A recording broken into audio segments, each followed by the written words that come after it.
Hello, and thank you for watching my video. This is the episode 2 of the series looking at my leveling guide for 2015.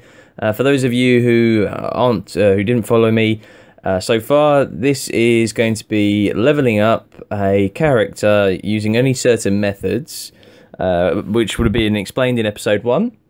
And this is going to be a quick, I've sped it up, and it's going to be like this for the majority of the video, because as you can probably tell, the leveling is a little bit different to how I originally did it when I was first leveling up my characters at the beginning of launch of Guild Wars 2. And that was mainly to do with the weapon skills. As you'll notice on my taskbar, on the skill bar, I've only got 2 sort of weapon slots available at the moment. Now, the issue that we have there is primarily the fact that during the early part of this leveling guide, in fact, for the majority of this video, it is very, very repetitive. It's bang, bang, bang, bang, bang, bang, bang, bang, bang. Even when you get 3 or even 4 slots, 4 skills, weapon skills unlocked, you're still finding it pretty difficult.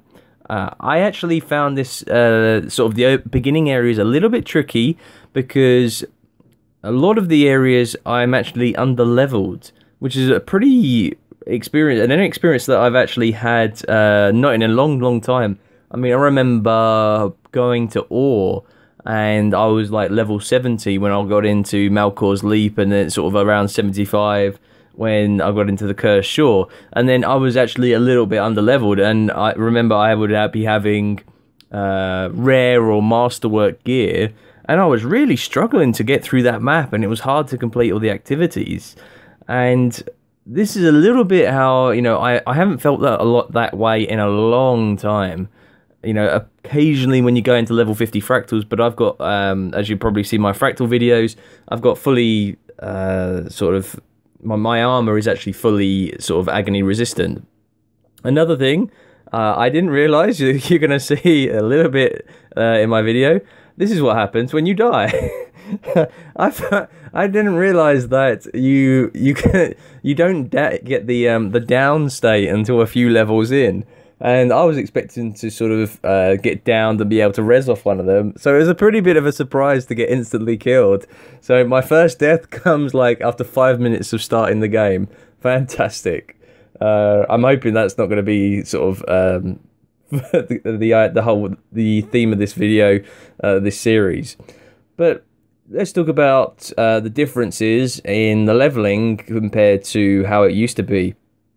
Previously, you would gain your weapon skills by killing enemies and gaining experience, not through leveling. So usually the majority of people would actually have the 5 weapon skills unlocked by the end of the first story. We're talking like the beginning instance that you're actually in. Majority of people would have their weapon skills unlocked by then. Now it's a little bit more, the starter areas do take more time, and it does encourage you to spend time in these starter areas. And I found myself sort of enjoying a little. Well, all right, enjoying is a little bit of a strong word. I found what the main difference is that when you on the old leveling system, when you went from level 2 to level 3. It didn't really make much difference, to be honest. Apart from your health obviously goes up, but you get access to better weapons. These obviously dodge tutorials are now in the game, which is quite handy. But I found that having sort of the leveling now, you really get a greater appreciation when you actually level up. Not only do you get rewards, and you get a bit of a sort of boost. You actually generally feel that, wow, yes, I've made it to sort of level 7, from level 6. But I found that was the way in the original Guild Wars. I don't know if any of you guys found that. When they only had prophecies in the game, it was actually quite, the leveling process took quite a while. You know, it wasn't as quick as it, you know, became with the release of Factions, with the release of Elona and sort of the Nightfall campaign, and then again with Eye of the North. It became very, very quickly to level up a alternate character. In the original Prophecies, you know, it was an accomplishment to get more, you know, to have many level 20 characters. And I can't say the same, you know, up till sort of the update. You know, here, look, I level up and I get static shot, and I'm like, wow, yes, I've unlocked that third skill. So generally, I think for newer players, it's going to be a much more satisfying experience leveling up. I feel that that's probably what we missed out on. It's probably why a lot of people managed to level up so quickly and then sort of didn't really spend much time in these areas compared to, you know, if you, like we do now, if you're just leveling up, if you don't have any Tomes of Knowledge, if you don't level up through Edge of the Mists, then, you know, by doing these starter, you spend a lot more time in these starter areas. And, you know, you get to know the areas a bit better. You know, I've seen, you know, I've mapped this location, you know, a number of times. And, you know, doing this again, you actually sort of, the point I'm trying to make is that, sort of, when I've had to do this for map completion, I've normally been a higher level than, or sort of, I've been level 80 pretty much with full stats, and it's been very, very quick leveling.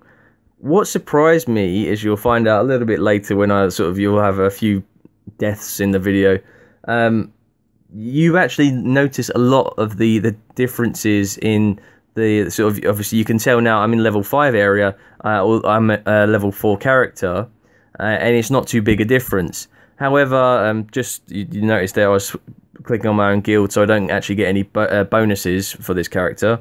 But yeah, what I was saying was, there are areas where it will go, you'll notice that it will jump up to level 15, you know, the highest part of the area, and I was at level 9, I think, and I couldn't, or level 7, and there's just no way I was able to sort of defeat those enemies. I wouldn't make a dent in them, and that is the sort of content that, you know, used to be in Guild Wars, you know, the original Guild Wars 1. There would be, unless you were, you know, the right sort of setup, you couldn't progress. I mean, if you take go into Guild Wars 1, if you look at the Fissure of Woe, look at the Underworld, look at the sort of Realm of Torment, the big issue, obviously the big difference between that game and this, will be the enemies. They've managed to sort of, they were harder mobs. You had to be careful when you pulled certain sort of, you know, mobs, and make sure that, you know, you don't attract any others. And I don't find that in this game. I don't find, you know, I'm fighting one ghost here. There are no ghosts that on a sort of path around the map here, and so it's very easy to pick off one by one. One of the things I have noticed that there are a few places in this game where you do get mobs that will wander around. One of the particular areas that I've just done recently would be Sorrow's Embrace, sort of path 2, and they have some very heavy mobs, the elite mobs, that actually sort of wander around the path, and you've got to be careful. I mean, the reason why people don't normally do it is because it takes a while, and you have to be careful. It's not just the mind-numbing stack. You actually have to carefully pull mobs, and sort of you know, make sure that you can easily sort of, or, you know, take them out one at a time. Otherwise, you're going to get overwhelmed. So let's talk about just some of the leveling I've been doing here. You'll notice that I've tried to tag into some of the events, just get a few tags going. It's the same throughout this map. I will the idea being that events obviously give you a little bit of an XP, well, give you a fair amount of XP, and obviously karma as well. But they're also very useful. You know, I've just completed the heart quest here. I'm not going to stick around and finish off this event. There's another guy here. He'll be able to take over from me. So you'll see I just cut it because I had to. There were a couple of times I will have to cut the video just because I get interrupted. But let's carry on. Obviously, we're coming up to a vista. For some of the vistas that I find more attractive, I might do a cool little sort of, you know, visual change, just to sort of, you know, it's quite nice, some of the vistas, and I think that in another sort of, in the next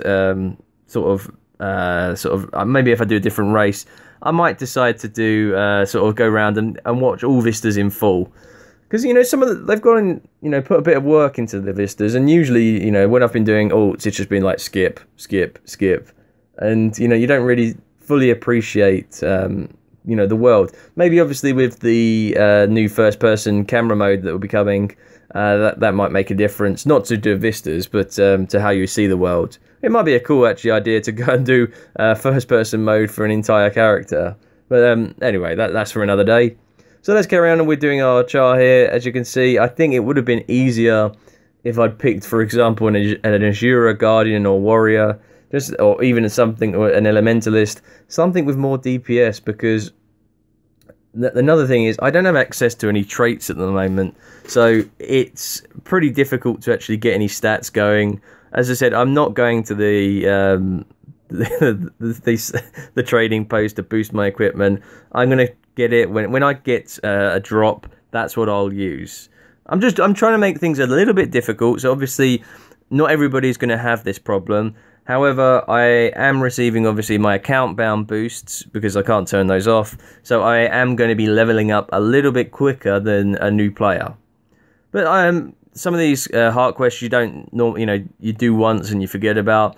Some of them are quite cool. Some of the events that you go around in these low-level areas, and I think there was one event I'd never seen before, and I was like, oh, this is a curious event. It doesn't usually sort of pop, but yeah.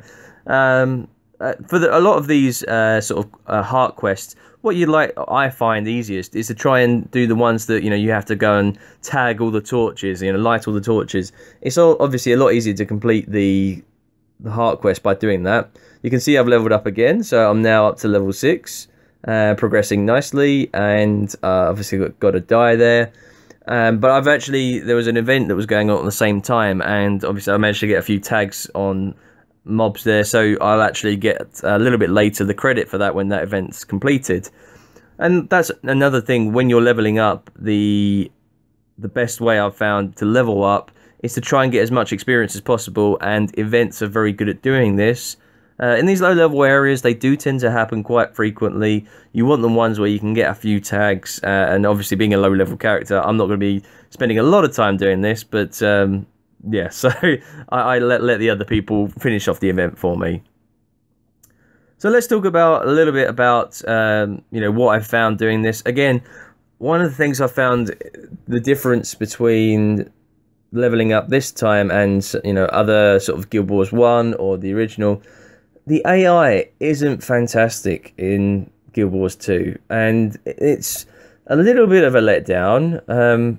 It's mainly because the enemies tend to be so static, they don't move out of AoE range, and just generally they're not as good as what they could be or are in Guild Wars 1 or in some of their other locations. I mean, just look at the ghosts here. I'm just hammering away at him. They're not running away. You've got a ghost just standing around. They're not moving around the map. Okay, you can say that they're ghosts, so that there's no real motivation for them to move around. Why do they want to move around? Yes, okay, fair point. But I do think that they need to have sort of pathing mechanics where they you can get crossovers between mobs. And it just makes it more challenging. Alright, this is a starter area, but even in the later areas, it doesn't tend to happen too much. Even in Ore, you got just undead lying around, and you could think they could be wandering all over the place, making this a lot harder. I mean, if you compare it to, alright, we'll go back to Guild Wars 1, but, we look at, the harder areas. I have the North. Some of the areas in that were extremely challenging. For if you go, you're just in a like sort of if you're running with henchmen or heroes as it was then, it was a challenging sort of map to go around, even with like a big party. The idea was that sort of you'd have to be careful, in certain parts of the map, because there were very, very dangerous mobs in there. And I haven't felt that same way in Guild Wars 2, and the same again here. But it's been a bit of an experience doing this. This is a pretty long video. I didn't plan to talk for a lot of it, just because I wanted to sort of give you guys my feedback on how I found it. For those of you that had never done the old experience, it was pretty bland. You had most of the things unlocked. Now, as you sort of go up a level, you unlock certain things. You unlock, obviously, traits, you unlock sort of, skill points, you unlock weapon skills. Again, I still don't actually have access to skills 4 or 5, and I'm level 6, almost level 7, and it's quite a sort of way to go. Again, I'm trying to tag it, this event's a very, very good boost for this sort of, this heart quest, really going to get a lot done.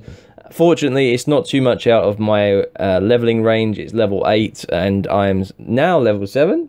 And I get my shield, so now I can equip that shield, and I've got a slot 4. I've got an extra bit of improved armor.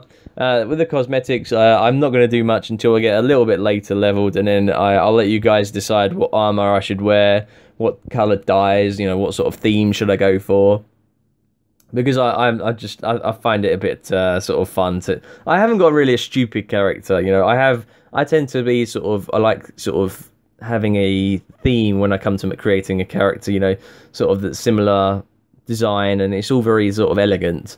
So yeah, we'll come to that a little bit later. You have to go back into this starter, where you started with the char starter area to get this annoying little point of interest. So I'm just going to go run in and run out, nothing else. Hopefully I won't get, there's a lot of ooze in there. But we're doing well, we're progressing, we're doing the map completion. Obviously I can't craft, and I can't go into world versus world or PvP. So this is why I'm finding the best way to level up. Is there a better way of leveling up? Could you just keep going on an event? You could, but generally I think going exploring the map, you get that big boost at the end of map completion, you get the XP boost. I found that very, a lot quicker. There are some heart events that are pretty boring to do. They're just very time consuming. I know they wanted to give a bit of variation, and I can understand that. It's just obviously I'm now on my sort of 20th character, and having to do the same things over and over again can get a bit tedious, but I haven't done this in a while, so I don't mind it. You got here we go, we've got kill spiders and ghosts, and to the right now you can see I'm actually in a level 7 area. The next heart quest to the right is actually the Harpy quest, and that is a level 15 quest. So a bit of a difference between the sort of the heart vendors, but yeah, generally not too many issues with leveling. I didn't die too many times, considering I was pretty lightly armored. I hadn't changed my weapons or much going around the map. But yeah, I found that leveling up has become a much more satisfactory. It's become a lot more accomplishing. You feel a lot greater sense of achievement, but when you level up. And I'll be interested to see the thoughts of you guys, if you've had any differences or difference of opinion. Am I saying the right thing? Have you found the same thing? And so by all means, leave comments for me. I'm happy to have a discussion on this, and we can sort of see a few other people have mentioned that they're going to be doing a similar challenge, and I'm hoping that this, for those of you who have never done this map, I'm hoping this guide is going to be a little bit helpful for you as well. So as we carry on, we're just obviously at this part we're just taking out the spiders, and this is the part of the video that the part of actually leveling that's a little bit tedious and a little bit repetitive, and it's something that I don't think was in the beginning of sort of the first how leveling used to be, because obviously you had a lot of the skills, and I think that's something perhaps they need to tweak. However, I will say this, normally people would level up through crafting, but if you're a new player, you wouldn't actually have any of the materials or the gold that's relevant or needed to actually buy crafting materials. However, as I said, I think using crafting going into Edge of the Mists or leveling through PvP would be an alternate way to gain experience and to get a few more levels to unlock some of those extra sort of weapon skills or slot skills. Now coming up, we've got a Vista. It's a little bit different Vista. It's quite a cool Vista. So I'm going to shut up and let you enjoy this nice cool Vista.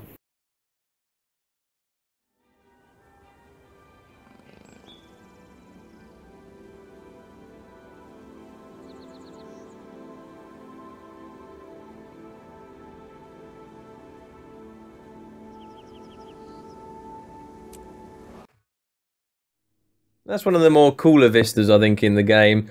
You know, I enjoy the sort of some of the scenery and the little bits of throwbacks to Guild Wars 1, because obviously that's a sort of monument to the Char ousting the humans, which obviously didn't actually happen in Guild Wars 1.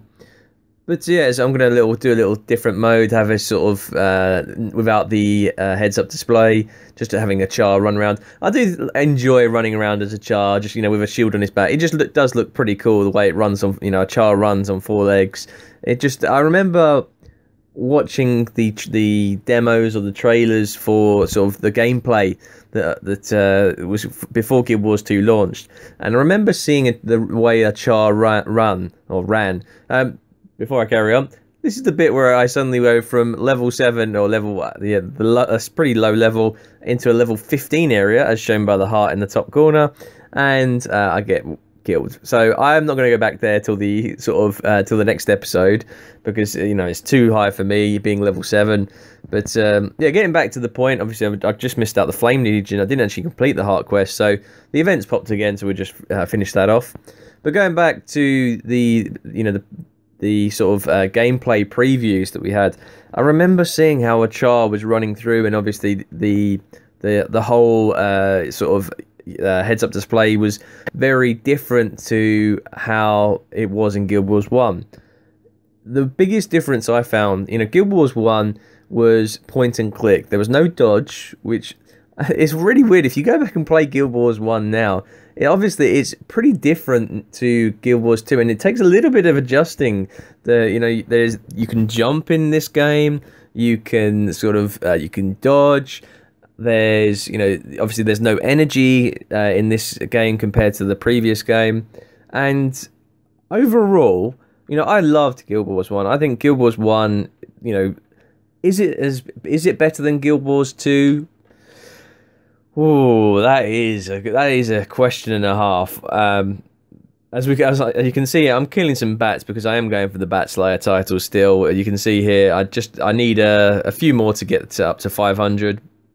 But yeah, I'm going to talk about that. I think maybe in another video, which is better, Guild Wars 1 or Guild Wars 2. I think that's a good debate. And so yeah, luckily, as you can see here, this is what you want to have when you're leveling up. You got a player that's really over leveled coming doing skill points, and there's me able to join and just get a few tags on it so that I can claim the skill point and don't have too long battling that guy. So as we press on, we'll leave the which is better debate to another time. This leveling process has been interesting. You know, I've enjoyed certain parts of it. I wanted a challenge, and I felt that you guys would appreciate seeing a slightly different way to level up and just seeing how I can do this as I almost fall off the beam there. Going around doing the vistas, yeah, again, if you haven't done this map, this should give you some idea. This will hopefully be the same as I progress and level up more and more. The story mode, actually, because it pops at level 10, that's where I'm going to start doing, after I've done the map completion, I will then start doing the personal story, just because you know, I'd like to do the personal story. It might take me to some other maps actually anyway, so I'll start to do a little bit of leveling there, but we'll see how things progress and, you know, proceed as we sort of where the personal story takes us, because I know that some of the options I chose, it varies which locations you go to. Some of them I don't think I've actually played, which is really weird considering how many. I think I've got 4 child characters. I think there's a couple of. I think there was only one option. I think I had never been like an honored soldier, the son of an honored soldier, really, you know, an important hero. So I was really surprised that I hadn't picked that before. So yes, a few new interesting things for me. Again, I'm going into a higher level area. This is, again, you want to use the scouts, because if you miss those heart quests, you're just missing one. The scouts are really important because they help show you where the heart quests are. So I've missed one. I'm going to go back and achieve that. But we're getting close to hitting our level 10, and we've been going around. We've only completed around half the map. And we're almost at level 9. Should be one more heart quest, I think. However, this quest, it is a bit of an annoying quest, this one here. You got to go capture some drakes with your gun. The issue being for me is that you can actually go into the pen and fight some creatures and fight some sort of char. However, I don't know if it was me or if it was bugged out or something. I wasn't able to do it, so you'll see me return there, try and start the event. It doesn't work, so I cut it, and then I decided to come back and finish off killing some of these drakes. Well, not killing them, but capturing them. And it's a little bit. What I enjoy about this is the variety of different heart quests there are, and I think that's what disappoints me most about Guild Wars 1, which is much better about Guild Wars 2. A lot of Guild Wars 1 was go somewhere, interact with an NPC, and then come back again. What I enjoy about Guild Wars 2 is you can have an event where you've got to deliver food to an NPC to stop stop bunnies from stealing the food. You can eliminate a load of ghosts. You might have to go around tearing down separatist propaganda. There's a huge variety of different heart quests in Guild Wars 2, and I find that really useful. I enjoy the fact that you don't have to go to the sort of particular NPCs around the map to actually get quests, that you just go into an area and obviously the heart quest will pop up and you can go around and sort of, it's already there for you. So you can see there I just cut that because the NPC wasn't it happens occasionally. I don't know if it was me or I might not have triggered something, so I'm just going to leave it at that. It's only a small quest, so I'm just going to carry on and sort of finish off. Just keep it going with the drakes and the minotaurs. But let's talk about as well. What do we see? How the changes that was made to this leveling process? Has it actually worked?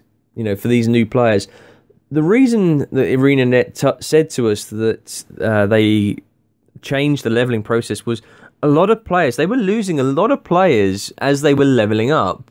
Not that during sort of when they get to level 80, then they went away. It was the fact that during leveling they stopped playing. And it's something that I'd never experienced, and I loved it. I remember, like, after about 2 months, after launch, I started pretty much 8 characters immediately, and I had so many characters that were sort of 60s and level 50, level 60, and it was a real, I loved going through and doing the personal story multiple times, and I think I've completed the personal story 14 times now. So I do enjoy the a lot of people will say give the criticism to the personal story, particularly the dividing paths and how it all just ends up being one, sort of one straight it all merges into one. I enjoy the fact that ArenaNet tried to do diverging paths. I felt that it was a good effort. Obviously, the cutscenes was a bit of an issue. One thing I really miss about Guild Wars 1 was the cutscenes that they had compared to GW2. When you have the sort of the side-by-side screen. Obviously, you can see why they've done it, because, it would take a lot of effort to do so many different cutscenes. But, it's understandable. And we've reached level 9, so we're getting almost at level 10, guys. We're almost there. Not too long to go. But, yeah, so there are a few things. Oh, just we've seen there, we've got the gathering tools. This is also useful for gaining experience points. If you claim, do some salvaging. As you can see now, we're going to go and try and defeat this skill point. I did think that this guy was going to stick around. He doesn't. And that screwed me up. Because these are all level 11. I'm level 9 and I'm dead. So, yes, another little slight over or under leveling that I was there. I decided to come back a bit later. So, obviously you've got a few high level areas there that I'm going to try and avoid. That's actually towards the north of the map. So I'm going to head towards the sort of, try and do some heart quests and potentially head to the south. We've got a level 10 heart quest. I should be able to do that, no problem, being level 9. And so I'm going to carry on trying to do this. But yeah, fortunately we had another guy here who was with me, so that's one of the things it's nice to have. If you have a friend in Guild Wars and you go around together doing sort of these map completion, it does make everything so much easier. You know, you get like sort of here together, we're resurrecting people, it's so much quicker, we're killing enemies together, both getting experience and completing the heart quest. And you know, you have a lot more, sort of it goes quicker. You've seen most of this video has been me doing it on my own. And it's, if you have somebody with you and helping you out, it's going to go a lot quicker and be a lot more enjoyable. You know, a lot of the sort of mega servers, because they brought in mega servers to try and make these sort of regions that many people don't spend a lot of time in, they tried to make them more popular, and they did that by merging servers together. And it's, you know, it has worked out generally. I've found been very, very beneficial. I've always seen people in areas. There aren't too many areas that are sort of ghost towns, really. Only if you go into like a map like, you know, if Tequattle's about to spawn, loads of people will go there. And then like there'll be a few maps where there's nobody in there, and or everyone will be congregated in one area. But yeah, so the mega server I found has, you know, benefited sort of Guild Wars 2 quite immensely, and you want to have people in the map doing things together, and it's a lot more sociable and, you know, more enjoyable. So we've almost finished this heart quest. I don't think I'm going to be able to get to level 10 just at this point, but we've finished that heart quest. It should just be one more. And I'm hoping you guys, if you want to give me any feedback on how you've seen this episode, it has been a pretty long episode. Obviously, I don't think it's going to be as long leveling up to the next stage. But obviously, the difference will being I'm going to do some personal story that can actually take some time. If you've seen it, you probably want to skip through it, which is understandable. But I'm hoping that maybe you'll see me do something different in the personal story. Maybe it'll be a bit of a personal story you've not witnessed before. And you can see here, these ghosts are going to kill me. And I managed to, oh yeah, I managed to sort of rally.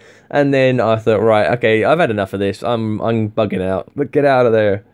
Because I've killed a few of them, I should actually get credit to when the event goes. Oh, that's right, yeah, he did. That bloody elementalist killed me. Jeez, that was annoying. So, oh, there we go, I'm dead again. I need one more quest. Come on, one more heart quest and I'll be there. And then that'll be it, episode 2 complete. So, yeah, I hope this, the way that I'm doing the video is actually what you guys expect. If there's a few things that you've got any suggestions for, if there's things you don't like, by all means, I am, you know, this is a new video, a new type of thing I'm doing for you guys. It was a suggestion on my channel, and I'm not going to say that this is the perfect way of doing things. I'm just trying it out. So remember, I'm going to be doing this for each different race. So Sylvari, Azura, Human, and Norn. I will tell you now, I am going to be doing humans last. Because I've done humans so much, I'm not going to be doing humans till, you know, I do the human story mode on my Black Lion chest key run anyway, so admittedly I do level up using Tomes of Knowledge. I'm not going to be doing human till last. I probably would do either Azura or Sylvari. Pretty much because a lot of people suggested to do the Sylvari because it's going to be coming up to do with the Heart of Thorns. There's going to be some special things going on, and a lot of people have been trying to level up Sylvari. So I might look at doing the Sylvari. However, I do want to get another Azura. I haven't had a heavy armored Azura yet, so that's something I want to see as well. This quest, nice. You can go and get the grenades. Got a sort of grenades kit from this guy here. You can grenade at these target dummies. It's always quite fun. And so yeah, all your feedback is always appreciated. You see that event, that was actually for the ghosts that just popped there. But I appreciate your feedback, guys, and if the suggestions I'm going to take on board. I have been doing the sort of finishing off the map completion, so I won't be putting up another video for a few days after this. I want to see what the feedback is, and I'll try and do things a little bit differently if you guys suggest them, or I'll keep things doing the same way. Maybe I'll talk as much. But there we go, level 10, and that's the end of the video. So thank you very much for watching. If you watched the whole way through, kudos to you guys. And listening to me rabbit on for that whole time. Thanks very much for watching. See you on episode 2.